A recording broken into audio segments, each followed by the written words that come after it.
Is everybody here that's supposed to be here, Vicki? All right. Thank you for those letters. Did you mail them? Boy Scout stuff, thank you. Yes, thank you. Good evening, everybody. Move to return from executive session. Second. Mr. Pappas? Yes. Mrs. Stone? Yes. Mr. Girth? Yes, if you would stand and join us in the Pledge of Allegiance. I pledge allegiance to the flag of the United States of America and to the republic for which it stands, one nation, under God, indivisible, with liberty and justice for all. Move to adopt the agenda. So moved.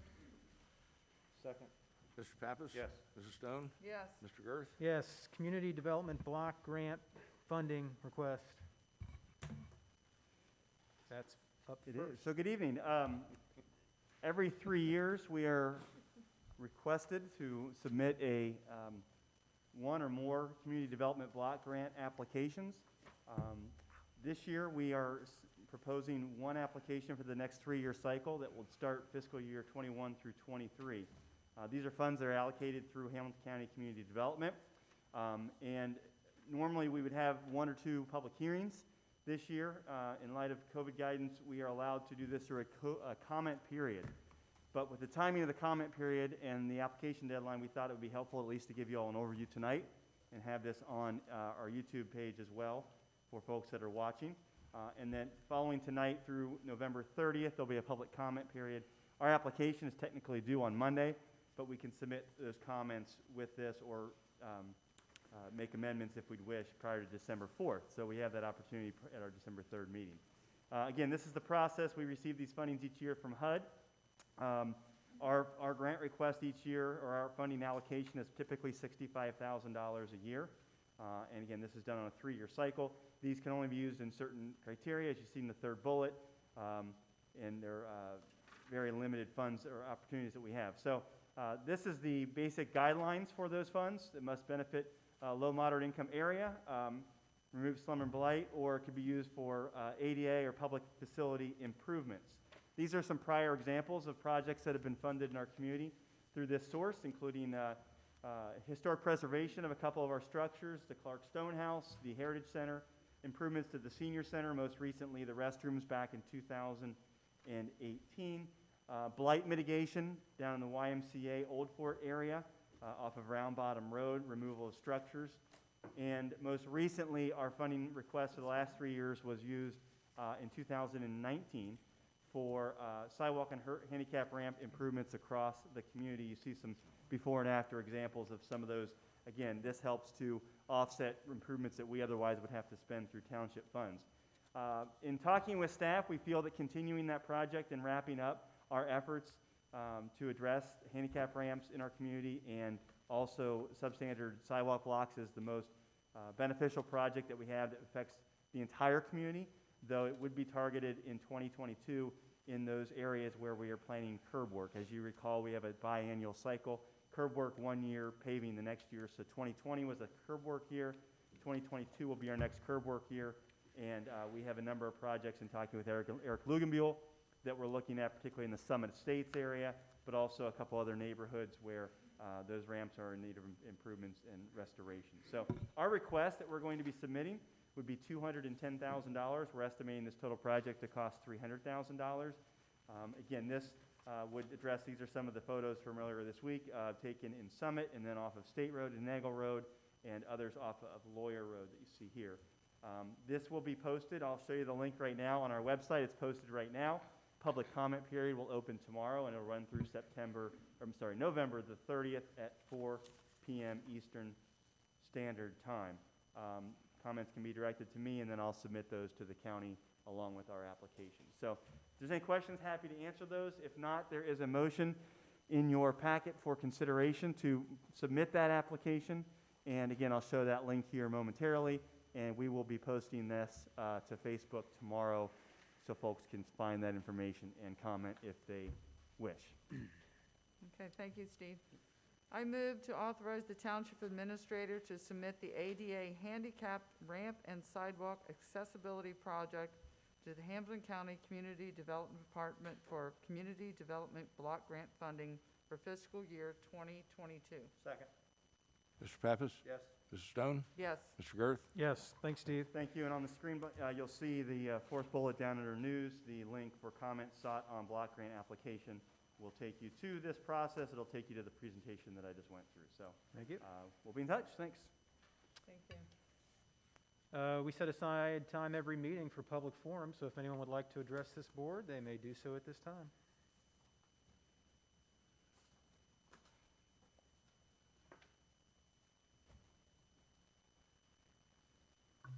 Good evening. Good evening. Thank you for giving me the opportunity to speak. My name is Ken Kuhn, live on 7362 Rudgate Court. The reason I'm here is, with the recent news about communities defunding the police and the ramifications of that on morale on the police departments, I was concerned about our contract with Hamilton County and how if a defund the police movement started to speed up in Hamilton County, could that impact us and Hamilton County's ability to support or provide services under the contract? As you know, in multiple areas where even the mention of defunding the police, the morale of the officers have really started to go down. You start to see early retirements. You see absenteeism.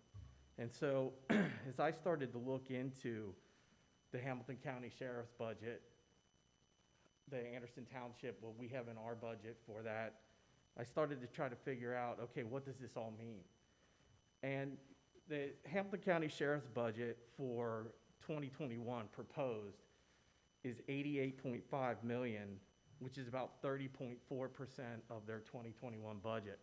What concerns me about that is something that I could see the defund the police movement starting to pick up on, especially since they're going to increase it over the 2020 amount. So I started to think about, if there is early retirements and, a lot of absenteeism, I don't know what the contract is with Hampton County. So I was starting to think I would like to come here and kind of talk about it a little bit. And when I did that, I started to go out and look at the top 5 townships in Hamilton County. Excuse me. And of the top 5, we are the only township that does not have their own police department. And that kind of shocked me when I didn't realize that. And when I looked at it, like Green Township, which is one township above us, they have 28 square miles. They have 43 officers that I found on their webpage that patrol that district. Springfield Township, which is right below us, has about 36,000 population, 17 square miles. They have 52 officers. Now, I found where our budget for 2021 is $5.2 million, excuse me, but I couldn't find anywhere how many officers we have on the street. The webpage shows that we have 5 officers, but they look like they're executive or lieutenants and things like that, so I'm not sure how much patrol they do. Then I looked at Union Township. Hey, Ken. Oh, sorry. Oh, okay. Well, anyway, I just wanted to know if you have a contingency plan in case Hamilton County can't meet their contractual requirements. That's what I wanted to get to. Okay. Thank you. Thank you, Yeah, Ken. thank you.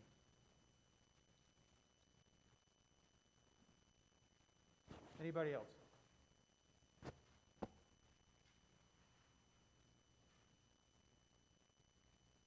And Ken, we'll talk to you, or someone will talk to you about that. All right.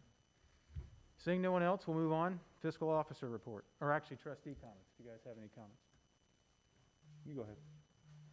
Well, I just, as you've been watching the news, the cases of COVID are going up, and just to remind everybody to please, when you're out, wear a mask. I know nobody likes what's going on, but we're trying to keep the schools open. And because I think that's very important for our students. And so if we all do our part, our kids can go to school We do have our senior center open. The Anderson Senior Center is now open. That opened a couple weeks ago. In fact, we started meals this week. And so that's been closed since March. So we opened it at the beginning of November, and our senior citizens are thrilled to be back. So we're trying to do everything we can so that those populations, our students and our seniors, can get out and get some socialization, because it's very important for your mental health. So I just would encourage everyone to just wear a mask and limit going out. So that's it. Thank you. That's it? That's it. Okay. And happy Thanksgiving. Happy, I was waiting for that. Yeah, and happy Thanksgiving. Ken, thanks for your comments. It is something, I'm not gonna, we don't have back and forth here during trustee comments and public comments, but you raised a great point. And it is nice to have residents come here and express things that are concerned that we may or may not be addressing, and something that we should keep our eye out on. And I will say that we take your comments seriously, and we will be reaching out in some capacity to you. And we love having public input and public comments and public participation in this government. That being said, we are under contract with Hamilton County, and Vicki will give us a full report on that and we can share that. I have the utmost confidence in our current situation with, and this is just part of my trustee comments, in our sheriff's office here, and the level of service that they provide and the cost that they provide it at. But we always should have a contingency plan in case something does happen. And I do agree with your comments regarding what I've seen going on in other parts of the nation with defund the police and whatnot else. But it is, thank you for your comments. It is Thanksgiving coming up. A week from today, it's going to be much different than normal Thanksgivings. This pandemic has gone on for a very long time, and I am concerned at not only the human costs and sicknesses and everything else, but we have to acknowledge that the isolation is having a cost on people as well. And I'm concerned about that. We do live under, our governor has some new mandates that have come out, and we will be addressing those. And although you personally may have personal opinions on it, it's not my position here to voice my personal opinions, but these are the mandates, and I suggest you follow them, because that's the way things go. There's a proper way to change things. I hope everybody has a safe Thanksgiving. I hope that everyone takes a second. If you still have a business that's open, I hope you give thanks for it being open. It's very difficult in these times. I see restaurants struggling mightily, especially south of the river, given the new information that came out yesterday. They're going to be struggling down there. Small businesses are going to be struggling. And if you can try this time of year between now and Christmas there's a lot of people that are hurting, and if you can reach down deep and donate, we're going to have some local drives for different, I know that I saw Toys for Tot has a box in my business. I know that the Wish Tree is out, and they're taking suggestions and have donations for people that are in need. And I'm going to be collecting some stuff at my place of business for some local charities that we're going to announce. So just like everybody, if you can give, please. I know that times are tight, and I know that you might be struggling as well, but remember, there's a lot of people that are really, really struggling out there, and please keep them in mind and in your prayers this time of year, and have a very safe and thankful Thanksgiving. Not to be a downer, but I'm just trying. Thank you. Well said. Ken? Thank you. First on my agenda is the fiscal financial reports, and revenues are slightly over what we had anticipated, but we did get some money from the CARES Act, and when you subtract that out, we're just about right on target for our revenues. We thought at one time that we might see a decrease in property taxes. That has not happened to much of a degree, maybe 1 or 2%, but we still have 2021 to look forward to, and things are not looking great. So we're trying to anticipate, what those reductions might be. We want to be conservative on our estimates and things like that. And we do have a 5-year plan that we're working on right now. So, and to address Ken, our budget for the sheriff is close to $5 million. At the present time, we are at $4 million. We do have some bills to pay to the sheriff. I don't know the exact number of officers. I don't know. Do you know, Vicki, or? Yeah. Yes, there are 34 officers that serve in Anderson Township. The ones that appear on our webpage, those are the community resource officer, the crime prevention officer, the specialized officers, the traffic safety officers that this board authorized years ago as far as the community policing aspect, rather than just having beat deputies. Yeah. So there are about 34 out on the street. So And it's the quite 5 frankly- plus the 34. It's 34 total. 34 total. Those community resource officers, the crime Okay. prevention, Lieutenant McElroy, the traffic safety officers, those are specialized officers that the board contracts for. And I think for Anderson Township, we have a very tight, we're right here all together. Some of the other townships have properties that they're responsible for, calls are responsible for in maybe 8 or 9 different sections. So for the money, right now, I would say we've looked into it. We have a very good deal. We're just hoping that the services will remain like they are. I think everybody is pleased with our sheriff's department. We've seen signs out there about our local sheriff, so, but it is a concern, no doubt about that.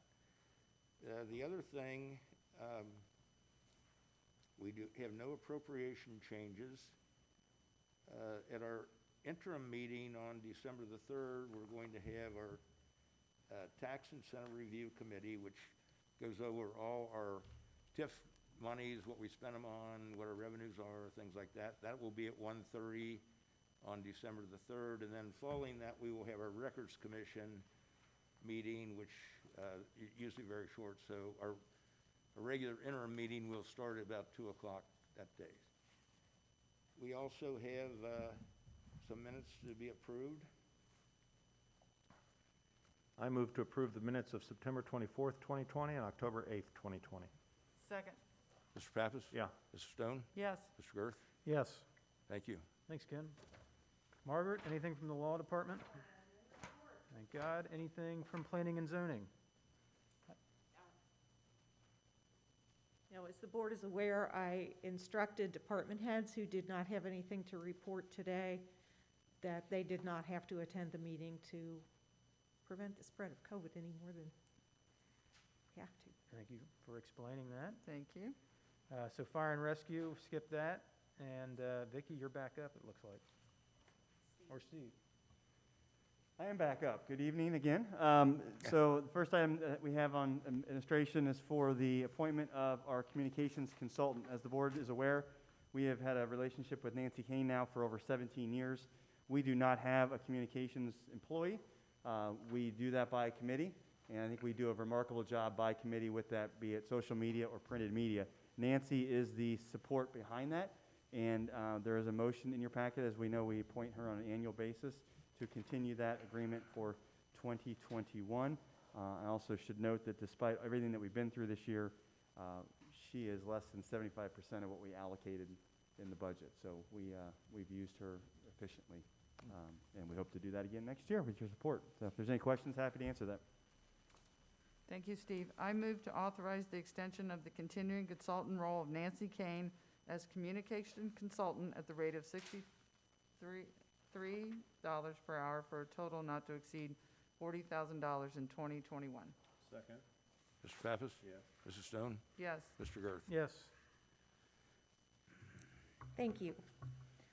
The next item that we have for the board's consideration is a resolution that would authorize reimbursement to the Anderson Township Park District of their expenses related to COVID. Their expenses relate to not only PPE, the cleaning of the parks, specialized equipment that they needed to clean, but also the overtime for the park officer to be able to patrol the grounds when the parks were closed earlier this year. So the total amount is $38,568.87. That money would come from the $2.3 million that the township received in CARES Act dollars as allocated by the federal government through the county. It is a sub-grant, essentially, that would be given to the Anderson Township Park District. The school district and the township and municipalities have the ability to get CARES Act funding directly. The park district has one opportunity to get funding, and that's through a sub-grant from this board. So I would ask for the board's consideration of the resolution before you. I move to adopt a resolution authorizing the use of local coronavirus relief funds to be distributed to another governmental entity as a sub-grant for COVID necessary expenses. Second. Mr. Pappas? Yes. Mrs. Stone? Yes. Mr. Girth? Yes, good work working through all the red tape on all this. Yeah, thank you. Thank you. We will be submitting, you should have the final purchase orders before you tonight for the remainder of the expenditures for the township's PPE and cleaning. We have installed, staff have been amazing getting things done quickly, but we've done things like install touchless faucets and hand dryers in all of our facilities for the protection of the public. We have made improvements to the Anderson Senior Center. We have made improvements to the supplies that the Fire and Rescue Department has, and patient cots and cleaning services to protect patients as well.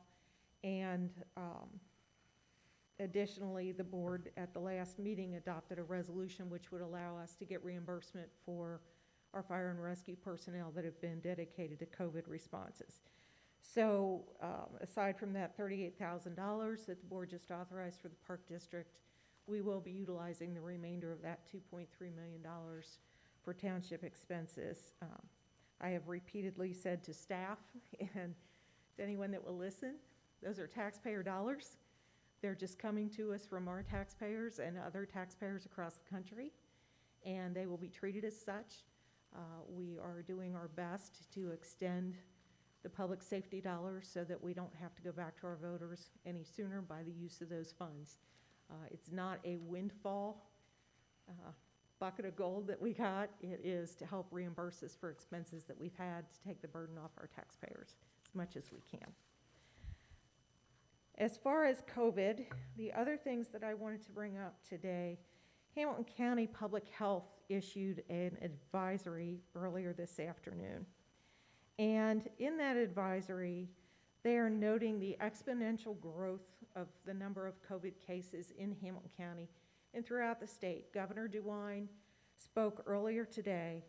There are 3,829 patients in hospitals across the state, which is the highest number of people in the hospital since the COVID pandemic began. There are 943 in the ICU. In the 88 counties across the state, this is the first week where there are no yellow counties on the public health advisory. They're all orange or red, and we have our first county which has turned purple. And that county is Franklin County.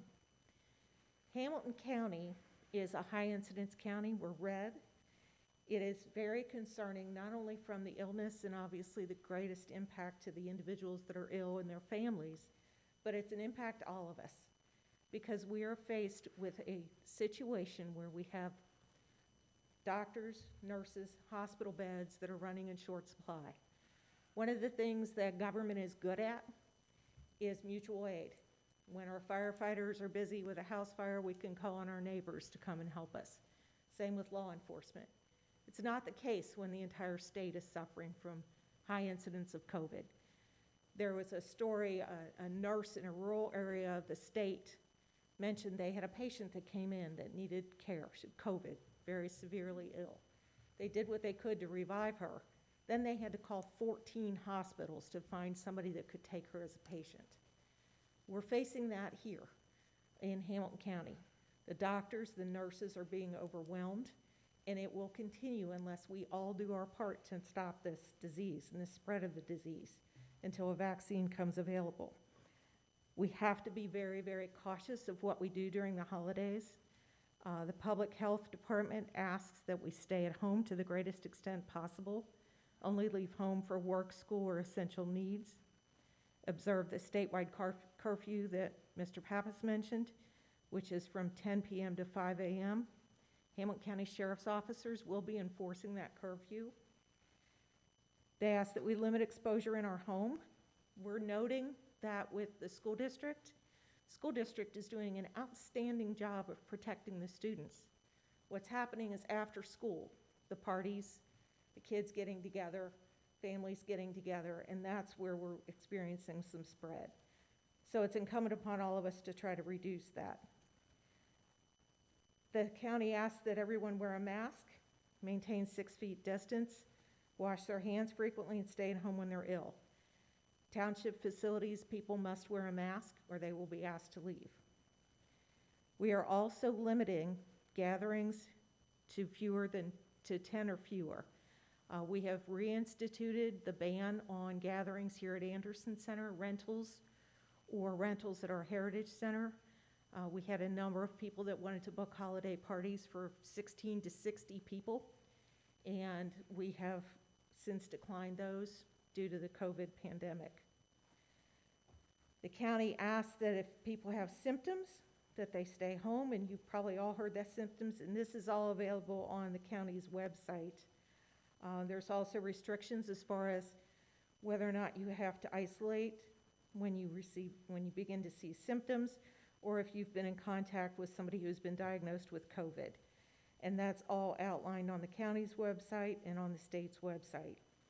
Also, employers are strongly encouraged to continue to accommodate remote working arrangements for as many employees as possible.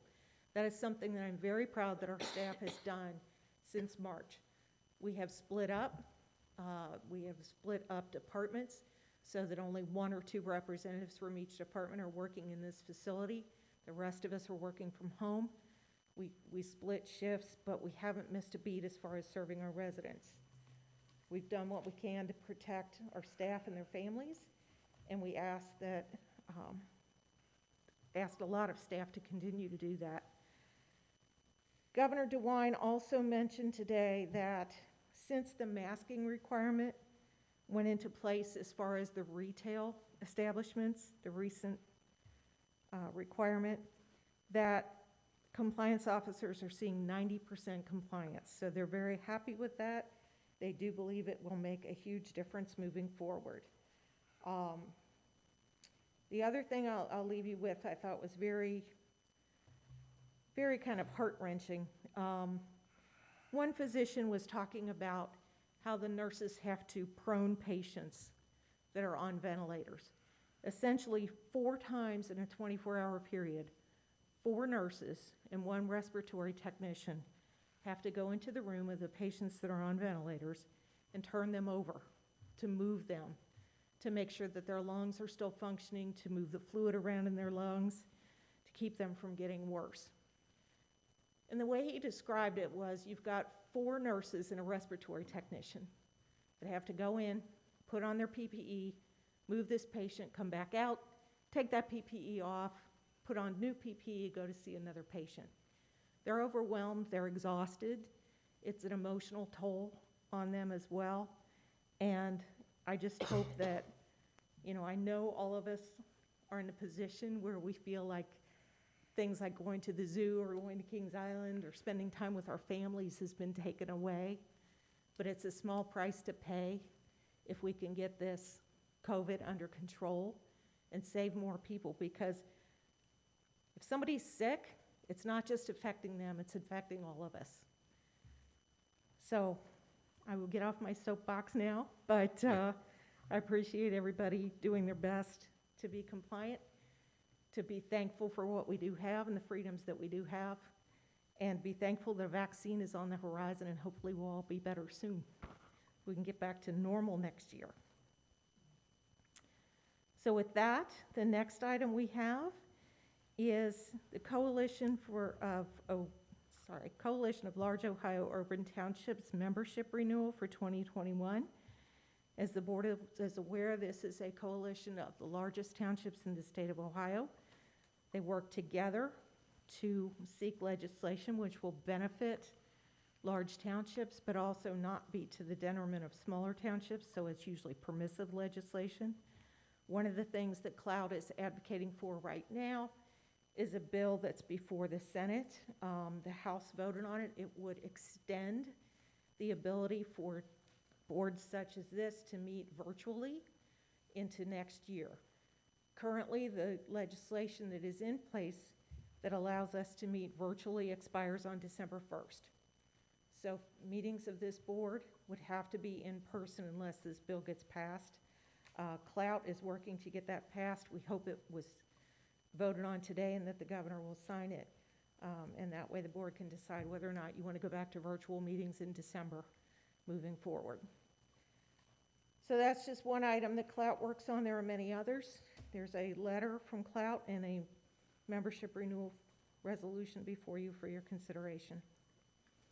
I move to authorize membership in the Coalition of Large Ohio Urban Townships, a subcommittee of the Ohio Township Association, for the year 2021 in an amount not to exceed $200.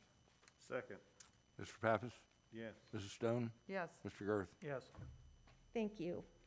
The next is a letter from the Ohio, Kentucky, Indiana Regional Council of Governments asking the board to select representatives for this coming year. There's a motion before you with blanks if the board would like to discuss who would be the representative and the alternate. Aren't you it? You want to stay it? Sure. Do you want to be the alternate? Yeah, I've gone to him. It's not a big, he never misses. Okay. Okay. Well, I don't want to read my own name. Okay, I'll read it. I You move wanna to read it? appoint Josh Girth as Anderson Township's representative to the Board of Directors of the Ohio, Kentucky, Indiana Regional Council of Governments, and to appoint Andrew Pappas as alternate. Second. Mr. Pappas? Yeah. Mrs. Stone? Yes. Mr. Girth? Yes. Thank you. There are two resolutions before the board arising from executive session discussions. The first is related to property on Mount Carmel Road. I move to adopt a resolution authorizing the disposition of real property located at 3319 Mount Carmel Road in the township pursuant to section 505.10A6 of the revised code. Approving a real property purchase and sale agreement with Morgan Cody with respect thereto and authorizing the execution and delivery of said agreement. Second. Mr. Pappas? Yes. Mrs. Stone? Yes. Mr. Girth? Yes. Thank you. The next is a property resolution. I move to adopt a resolution authorizing the purchase of real property in the township pursuant to section 511.11 of the Ohio Revised Code. Second. Mr. Pappas? Yes. Mrs. Stone? Yes. Mr. Girth? Yes. Thank you. The next is a motion which would authorize a contractual arrangement for landscaping maintenance services for 2021. I move that this board hereby approve renewal of mowing contract LS1 to Merkel Lawn Care Company, Inc. in the amount of $41,889 and landscape maintenance contract LS2 to Grass Core Lawn and Landscapes LLC in the amount of $199,085.13, together with the 10% contingency on non-allowance work for a maximum appropriation of $260,071.54. Further, this board hereby authorizes and directs the township administrator, after consultation with the law director, to enter into contract with Merkel Lawn Care Company, Inc. for the 2021 mowing contract LS1 and Grass Core Lawn and Landscape LLC for the 2021 landscape maintenance contract LS2. Second. Mr. Pappas? Yes. Mrs. Stone? Yes. Mr. Girth? Yes. That's the longest motion you've ever. And I would ask Mr. Severs to present the last item as I have a conflict. And then, thank you, Mr. Hart. The last item we have for you is the Geotechnology Master Service Agreement. This is an agreement we last brought to the board in 2018 for on-call geotech, environmental and special inspection and construction materials testing for township projects. So it's an on-call basis when these needs arise. So there's a motion for your consideration. I move that this board hereby accept the Master Services Agreement proposal from Geotechnology, Inc., and further, This board hereby authorizes and directs the township administrator, after consultation with the law director, to enter into contract with Geotechnology, Inc. Second. Mr. Pappas? Yes. Mrs. Stone? Yes. Mr. Girth? Yes. Thank you, that's all we have this evening. Thanks, everybody. Our next meeting will be December 17th here on virtually, maybe somewhere else. No, we don't know. We don't know Is it gonna be here or virtual? We don't know yet. I don't know. So it could be virtual. Virtually here. yet. Stay tuned. We will advertise it. Or With you can that- call 688-8400 to confirm. Or check our webpage. Move to adjourn? Second. Mr. Pappas? Yes. Mrs. Stone? Yes. Mr. Girth? Yes. Thank you, everyone, for coming, Thank and have you. a safe and wonderful Thanksgiving a week from today. Yeah, thank you.